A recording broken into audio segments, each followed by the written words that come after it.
Ceci est la manne quotidienne, version audio. Elle a été soigneusement préparée pour nous édifier tout au long d'une année. Nous sommes aujourd'hui vendredi, le 9 septembre 2022. Et nous considérons le thème « La marche digne de notre appel ». La marche digne de notre appel. Nous allons prier. Père, nous te remercions, nous te glorifions pour la grâce, l'opportunité que tu nous as donnée d'être encore parmi les vivants et de pouvoir écouter ta parole. Notre prière, Seigneur, nous prions que tu nous aides, que cette parole que nous allons écouter donne la grâce à pouvoir obéir et à marcher selon cela au nom de Jésus. Merci parce que tu nous as exaucés. Au nom de Jésus, nous avons prié. Nous considérons le thème marcher, la marche digne de notre appel. La marche digne de notre appel.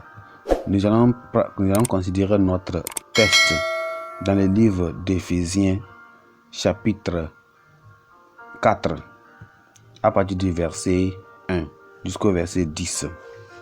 Lisons la Bible encore ensemble. Je vous exhorte donc, moi le prisonnier dans le Seigneur, à marcher d'une manière digne de la vocation qui vous a été adressée, et en toute humilité et douceur avec patience, vous supportant les uns les autres avec charité, vous efforçant de conserver l'unité de l'esprit par le lien de la paix. Il y a un seul corps et un seul esprit, comme vous aussi avez été appelés à une seule expérience par votre vocation.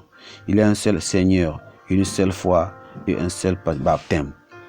Un seul Dieu et Père de tous, qui est au-dessus de tous, et parmi tous, et en tous. Mais à chacun de nous, la grâce a été donnée selon la mesure du don de Christ. C'est pourquoi il est dit, étant monté en haut, il a amené les captifs et il a fait des dons aux hommes. Or, que signifie il est monté, sinon qu'il est aussi descendu dans les régions inférieures de la terre? Celui qui est descendu, c'est lui-même qui est monté au-dessus de tous les cieux, afin de remplir toutes choses. Notre verset clé, c'est dans le verset 4 qui dit, il y a un seul corps et un seul esprit, comme vous aussi, vous avez été appelés à une seule expérience par votre vocation. Allons dans le message. Un écrivain chrétien observe ou dit ceci: l'évangile ne représente pas seulement la doctrine du Christ à croire, mais aussi la vie de Christ à suivre. Et personne ne l'aura pour avocat et propitiation, mais ceux qui sont disposés à l'avoir pour leur colère, pour leur modèle et leurs exemples. Copier et imiter son humilité, sa patience, sa pureté, sa bienveillance, sa résignation. Personne ne bénéficiera de sa mort s'il ne veut pas vivre sa vie. La description que fait l'apôtre Paul de lui-même en tant que prisonnier de Christ révèle beaucoup sur son caractère d'homme qui a tout quitté pour le Seigneur. Pour lui, Jésus-Christ avait capturé son âme. Il a exhorté les chrétiens d'Éphèse à marcher dignement de la vocation avec laquelle ils ont été appelés. Il se mit à appliquer son avertissement à des devoirs chrétiens sacrifiques. Il devrait démontrer la grâce de Dieu investie en eux par la douceur, la patience, la bonté, même entre eux. Plus précisément, il devrait garder l'unité de l'esprit dans le lien de la paix. En un seul corps, un seul esprit, une seule expérience, un seul Seigneur, une seule foi, un seul baptême, un seul Dieu. C'est l'expérience et la vocation chrétienne. En tant que chrétiens, nous ne devons pas oublier que nous sommes appelés à la vocation la plus haute et la plus glorieuse. Nous ne pouvons exprimer notre appréciation de ce privilège qu'en marchant dignement par une démonstration pratique de grâce et de piété. Notre conduite doit être en relation avec notre haute vocation, même dans la conversion.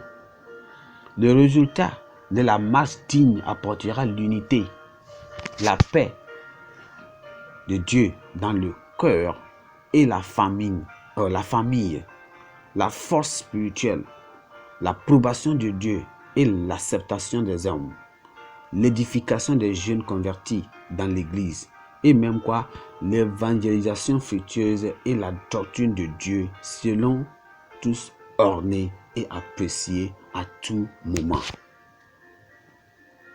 En regardant ce que nous venons de dire, nous allons voir que quel est l'essentiel de la vie chrétienne. Dans un monde de différentes marques, sortes et nuances du christianisme, le texte décrit les vertus fondamentales qui autorisent quelqu'un à être digne d'être appelé chrétien.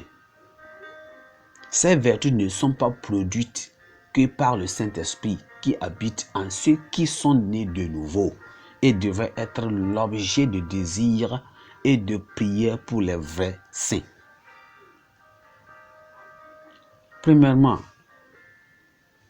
pour pouvoir avoir quel est l'essentiel de cette vie chrétienne?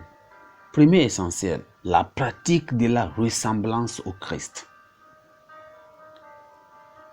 Toute l'humilité, c'est-à-dire l'humilité de Christ, cela a à voir avec l'humilité et l'humilité d'esprit de Jésus-Christ lui-même possédait cette vertu. Il a dit dans Matthieu chapitre 11, verset 29, « Apprenez de moi, car je suis tous doux et humble de cœur. » Tout, si on dit le mot tout, ça veut dire quoi? Tout signifie que cette grâce doit être visible dans tous les aspects de notre entreprise humaine, y compris la conversation, les comportements, la caractère, ou bien la carrière. Vous voyez? Tout aussi peut signifier quoi? Peut indiquer que les croyants doivent aussi s'efforcer d'atteindre 100% d'humilité. En écoutant cette parole, l'homme peut se poser cette question. L'homme peut se poser, quel est le témoignage que mon cœur me donne? Est-ce que mon cœur me rend témoignage que je suis humble comme Christ? Est-ce que j'ai toute la douceur? Cela va amener quelqu'un à avoir la douceur de la parole de Dieu, la sobriété, les relations sociales, quelle que soit notre constitution psychologique. Jésus lui-même a dit, nous devons apprendre de lui. Ça veut dire que c'est soit de l'esprit de Christ qui vit en vous, ou qui vit en nous, alors l'esprit du monde ne doit être ôté de nous. Ça veut dire que l'esprit du monde et l'esprit de Christ ne peut pas cohabiter, ne peut pas habiter ensemble en nous. Ça ne peut jamais être possible. Soit c'est l'esprit du monde qui reste en vous, et vous êtes perdu totalement, mais soit vous avez l'esprit du Christ en vous, là vous êtes sauvé. Alors, est-ce que quelqu'un peut prétendre qu'il est doux et même, il va même donner des excuses? Non, il ne faut pas prétendre, parce que Dieu connaît les cœurs des gens. Et l'arbre, on le connaîtra le vrai fruit, l'arbre par ses fruits. Nous devons aussi avoir comment? Si nous avons la douceur, toute l'humilité, nous devons aussi avoir quoi? Toute patience. C'est aussi une vertu de l'esprit. Cela veut dire que nous devons avoir la patience. Et même quand quelqu'un a la patience, il a la capacité de souffrir longtemps pour l'insulte, la faiblesse, l'incompréhension, l'ignorance et la lenteur dans l'apprentissage de toute autre fragilité humaine sans être en colère fatigué ou même amer, ou même de représailles. La tempérance ou bien le tempérament chaud n'a pas sa place dans le christianisme. Quelqu'un qui ne se contrôle pas sa tempérance, toujours en colère. Aussi, on peut savoir que, on peut se poser la question, êtes-vous facilement rebuté par l'ignorance, l'incorrigibilité, les insultes, l'impudeur des autres? Nous devons savoir qu'on doit avoir la tolérance et surtout toute tolérance dans l'amour. Ce qui veut dire quoi? Il s'agit de la grâce d'oublier les erreurs. Quand quelqu'un nous offense, on le pardonne, on oublie. Les incompréhensions, la myopie, c'est-à-dire que la myopie spirituelle, les autres et les aimer toujours. Je peux vous poser cette question finalement. Quelle est la part de grâce que vous avez? Quelle est la part de grâce que vous avez? On doit remarquer que chaque vrai chrétien a une mesure de cette envie de Christ. Tout le monde, chaque vrai chrétien a une mesure de grâce qui lui est donnée. Les croyants doivent cesser d'apprendre davantage de cette grâce de la vie de Christ et de s'efforcer d'avoir la mesure de la stature de la plénitude de Christ. C'est ce que nous devons savoir. Nous allons prier. Père, nous te remercions aujourd'hui. Nous te glorifions pour la grâce que tu nous as donnée. Nous savons, Seigneur, que tu es un Dieu grand. Nous prions, Seigneur, que donne la grâce pour se rassembler, pour être comme toi. Nous prions, Seigneur, tu nous aides à avoir un fort désir de ressemblance à Christ, à toi, par-dessus tout. Soutenu par toutes choses en nous, Seigneur, nous allons être comme toi. Seigneur, nous prions que, Seigneur, tu nous donnes l'abondance de grâce, de la grâce de Christ, quand étant chrétien, que toute chose dans le monde ne veut pas, Seigneur, nous dévier de ta voie.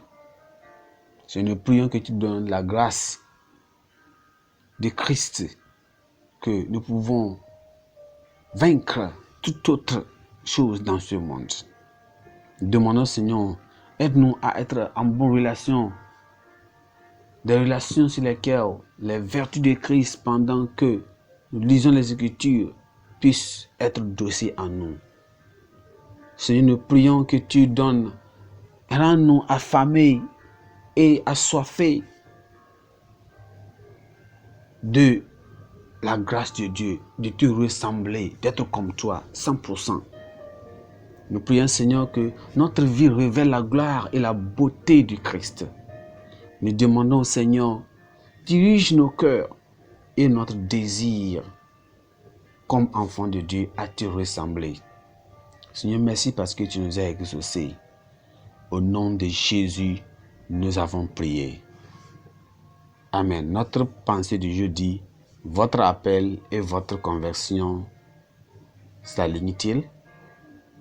Votre appel et votre conversion s'alignent-ils? Notre lecture biblique va se trouver dans le livre de Psaume 107 et le chapitre 109. Merci.